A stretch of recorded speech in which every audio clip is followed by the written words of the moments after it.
This is three of the best pieces of relationship advice I have ever received, and it actually has nothing to do with the other person.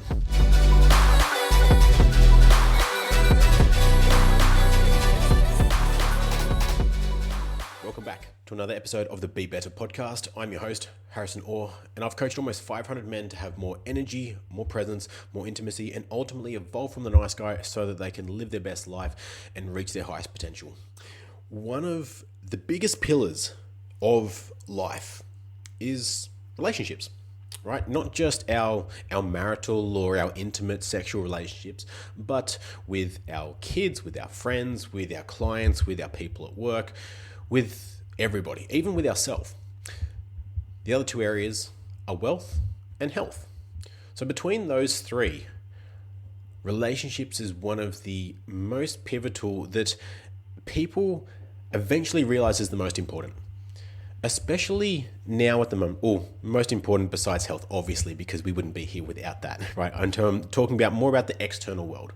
Especially now, where we have so much access and we are quote unquote connected to so many different people. People have never felt so alone. You ask, I think they did this survey in America on how many people said that they have, how many close friends do you have? Like how many real OG friends do you have that you could call at 2 a.m. with when shit's hit the fan and be like, man, I just need you. I need someone to talk to. I need you to help bail me out. I just need a mate right now. In the 90s, I believe it was about 4 or 5. In early 2000s, it was about 3 or 4. Then it was about 1 to 2. Now it's literally 0 to 1 for the majority of people. We have all these acquaintances, but we don't have any really true friends. And then that effect then comes into our relationship in a multitude of ways because we don't have the depth in that relationship because we are unable to create that depth in other relationships. So our skill of communicating and of relations is weakened. And then in the relationship that we do have, we expect this person to be our everything. They're our confidant, they're our cheerleader, they're our support person, they're our love maker, they're the co-parent of these children. They're like all these things. And it's no wonder that we lose the spark because the same person that you're supposed to be, that you were once desired to, attracted to, everything that they did turned you on, and you were so infatuated by this person. Now you also see this person off sometimes as a source of stress. Oh, we have to do the chores together. We have to do this and we have to do that. And they lose that shine. If you want to read a book on this, it was a really cool book on this was called Mating in Captivity by Esther Perel, maybe? I think her last name is Esther someone. I think she was a French woman. But Mating in Captivity is the name of the book. And she goes into this, why relationships are in the state that they are because of a few things like this. And it's actually really interesting to read as a side note. But point of this podcast, this episode, is 3 pieces of relationship advice, or 3 of the best pieces of relationship advice that I have ever received and that have massively transformed my relationship that actually have nothing to do with the other person. When you see, I don't know about you, but most of the relationship advice that I see is questions to ask the other person, date night ideas or things to bring back the spark or, these type of things that involve both parties. And whilst that is necessary, like those parts play a role for sure, I think in that approach, we forget to identify or remember essentially that a relationship is the sum of 2 parts. Right? Like a computer or a car or a phone is the sum of multiple parts. In order for the sum to be working as effectively as it possibly can be, all the parts need to be working to their standard, right? They need to be pulling their weight in the mechanism that creates the overall function. And so when we look at a relationship that way, we look at ourselves. We look at ourselves as individuals and lean towards, okay, well, how can I better myself? How can I improve what I bring to the relationship? And you have 2 parties that do that. naturally the relationship gets so much better. When you have people that go to, or couples that go to couples therapy or marriage counseling or any of these things that are failing to work on themselves, they end up usually no better off other than a couple of $1,000s down, because they haven't looked at, well, what am I bringing to this? And especially if you get a dodgy counselor or therapist, which unfortunately I've spoken to many guys that have been in that situation, and it's upsetting that these guys believe that they're doing the right thing, showing up, and then just get berated, essentially. And it's not cool, right? And so I think when we all take responsibility for our own shit, it makes the relationship as a whole a hell of a lot more effective. Our communication gets better and everything gets better. And so that leads me to point number one. The greatest thing that I believe that you can do when it comes to improving your relationship is regulating your nervous system. Because when we have a regulated nervous system, we're not buying into the stress. We're not buying into the reactivity of situations, and we're able to stay calm in times of stress. We're able to listen and be empathetic to our partner's situation, to their needs, and to what's really going on. And most importantly, this is a big frame that I think a lot of couples seem to forget when they get into arguments, is that we're on the same team. We're on the same side of the fucking table. It's not me versus you. It's not I have to be right, so therefore you have to be wrong, and you didn't do this, and like, well, I didn't do that, and like this tit for tat blaming and justification and excuses and invalidation, and no one feels heard. People feel blamed, and it's not a safe space, right? If you're trying to have these communications, or you step up and you own something, and then you get berated, you get finger pointed at, you get blamed, and you get made to feel even shitter. Well, I was already owning my shit and not feeling the greatest about myself in that space, and then I get that kind of a response. Well, fuck, why would I do that? Then we lean more into nice guys, like, yeah, I'll just apologize and shut the fuck up. I'll just agree to make her, be quiet, and so we can move on. And then that never solves the problem either, because they don't feel like you've truly understood what was going on, what was wrong in the first place, why they were even upset or mad. You've just completely dismissed them. And it creates this mountain of shit that has been swept under the rug that eventually is going to blow up. Right? You eventually have a full-blown argument, and then you're all pulling things out from under that rug and throwing it back in there. Oh, well, you didn't do this. Oh, yeah, well, last week you did this and you did this, and it's not very constructive at all.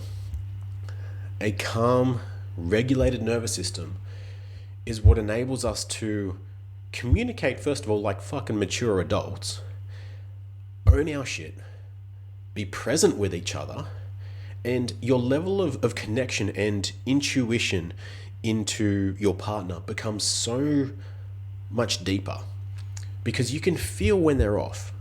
You can feel when something's not quite right, and you can sit in it and be there for them. To hold that space for them, so that if they need to vent, they can vent. If there's something on their heart that they need to share, then you can be there and you can hold it, because you've got that capacity. If you're always stressed out, burnt out, anxious, reactive, then they're not going to be able to trust you to hold that. So they're going to have to hold it in themselves.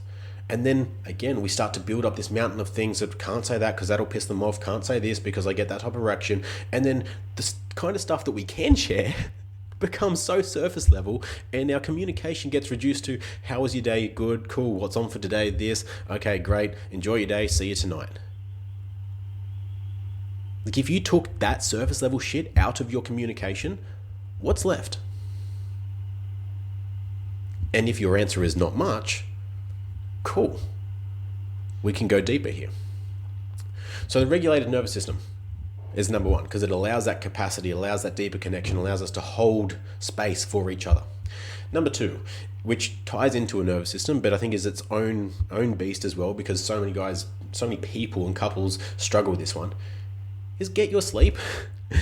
Yes, I am a parent. I fully understand that with children, getting optimal sleep is not always within your control. But having said that, the times in which you go to sleep and wake up on your terms are in your control. The routine that you have before sleep, even the routine that you put your kids through before sleep, is within your control. The amount of time you spend on a screen, the amount of alcohol you drink, the timing of your food, the timing of your light, the timing of all these things is 100% within your control. So to say that, no, it's not in my control, so I'm not going to do anything, and then, I may as well stay on my screen on TikTok and Instagram till midnight. I may as well do this because sleep's going to be shit anyway, and just throw it out the window. Then that is most definitely 100% on you. Now, how does sleep play into this? Sleep puts us in a better mood, of course. Everyone knows that. It gives us more energy. It gives us more bandwidth. It gives us more capacity to deal with stress, more capacity to stay disciplined to the things that we agreed upon.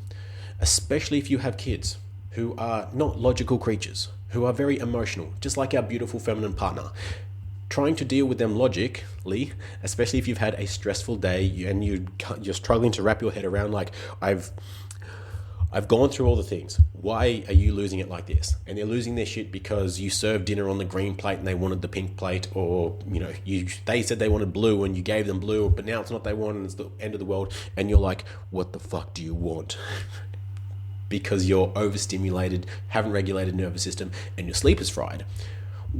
The chance of you handling that well is pretty slim. And then once these kids go to bed, the chance of you then connecting with your partner is pretty slim.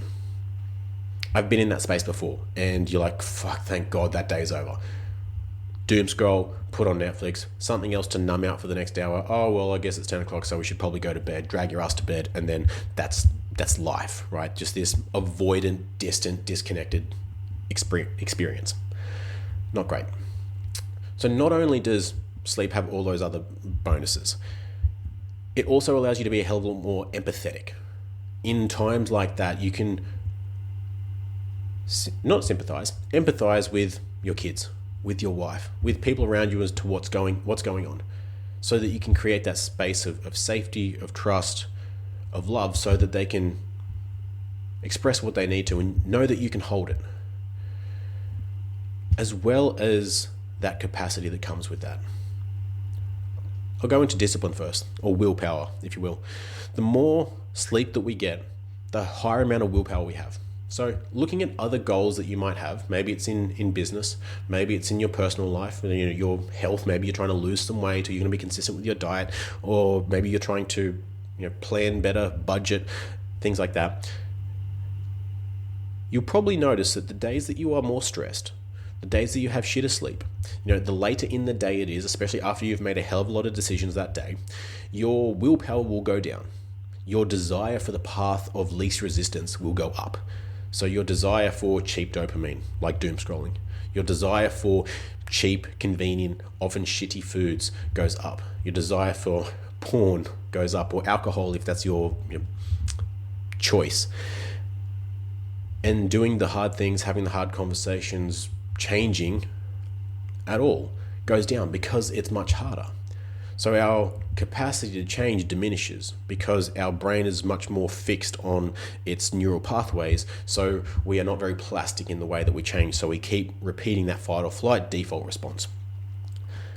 A nice side benefit to sleep as well is not only does it increase all the other things, it increases our testosterone for men and all the sex hormones for women as well. So if you want more testosterone, which I don't know any single man that does not want more testosterone, get more sleep, right? The start of your day, when you wake up bright-eyed, rock hard, is a pretty fucking hard way to start the day to beat.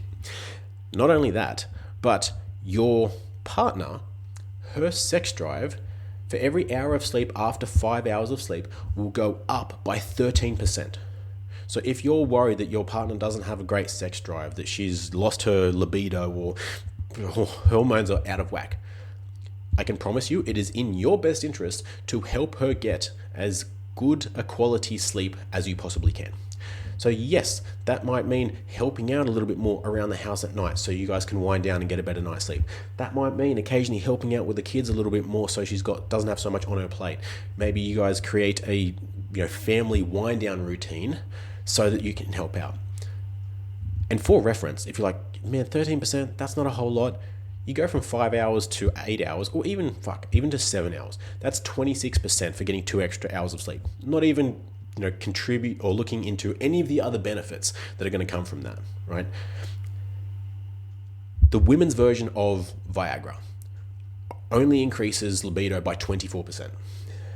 So she can get half of that purely naturally by just getting 1 hour extra of sleep. Plus, she's going to have more energy. She's going to feel more connected to you. She's going to have all these other amazing benefits because she's not so stressed out, overstimulated, worn thin because of broken, shitty sleep. So guys, get your sleep. The third and the final one is working on yourself. Self-development, like we said at the start, a relationship is the sum of the parts. So when you work on each of the parts and they get better, they get stronger, they get more flexible in their capabilities, in their skill sets, in their understanding, then the stronger sum of the parts. And so when you do the self-work to recognize all the self-beliefs that have been holding you back, where you're playing out as the nice guy and how that's impacting not just your own personal life, but also how that's playing out in the marriage, in your business, as a father or a parent, and every other area of your life, and you start to do work in these areas, well, you can see how your beliefs and your wounds and things are being projected out into the world. You can start to own those. Start to change those. And then so you start to level up in the way that you show up. And then you can also guide your partner through this. So your ability to now lead, first of all, yourself increases. And by default, as you can lead yourself better, you can then lead your wife and your kids better. You can lead everyone at work better because you are evolving for yourself. And then when you start to do that work, you can identify these things in other people. And so instead of being a victim and blaming or like, well, they were rude to me, she shouldn't have said this, and like externalizing everything, you start to have a bit more empathy for everyone because you see it in yourself. Oh, they're reacting out of this way, and cool, I've been there, I've seen that, that's a lesson for me. I remember I used to feel that way and do that. So you don't hold things against people. You don't get triggered by things anymore, because you're on a different level. And it's not a looking down at people level, like you're egotistical or better than everyone, but it's a level of empathy. Like, man, I feel that. And when you see everything as a lesson and an opportunity for you to see how that's playing out for you, or where you haven't healed this wound or this trauma or this self-belief, and then you start to work on that, the version of you that shows up in that relationship is drastically different. The version of you that they get is massively different. And then the role model that you are as the husband or as the father is drastically different. You become someone that they want to follow, that they want to lead them because you set the example and you live by those values and those standards. And it's not that, oh, well, dad said to do it or he said to do it, so I have to because I'm fearful of him, or just because he's dad, or any other, manipulation into why they should do that thing. You become someone that is inspirational, that is motivational, that they want to follow, that they want to emulate and be like. And then ultimately, everything in your life grows. Maybe some things that aren't meant for your life will find their way out as you evolve into that because they're not aligned with that newer, higher level version of you. And that's definitely a fucking scary place to be in. But then if we assume that everything in your life that is meant to be will be not only there, but enhanced by you being at your best, by you having a full cup, then you owe it not only to yourself, but to those people around you. Like, how much more would your kids benefit by you being at your best? How much more would your wife and your relationship benefit by you being at your best? What about your work? Or your business? How much would that increase and grow by you being at your best? By not running these self-beliefs or these nice guy traits that have been holding you back. And so we step into the unknown, but we take a step out of that comfort zone, out of the frames that have been running this show, into Well, what could it be? And that's an exciting place to be. So those are the three of the most powerful things that have influenced my relationship and things that I help other men work through in regulating their nervous system, getting their sleep and their physical health on track, and then changing those self-beliefs and working in that personal development space so that they can live up to their highest potential and evolve out of the nice guy syndrome. So now you've got this frame. Pick one that you're going to work on this week. Whether it's self-development, it's your sleep, it's your nervous system. Pick one, go take an action. See you guys next episode. Bye.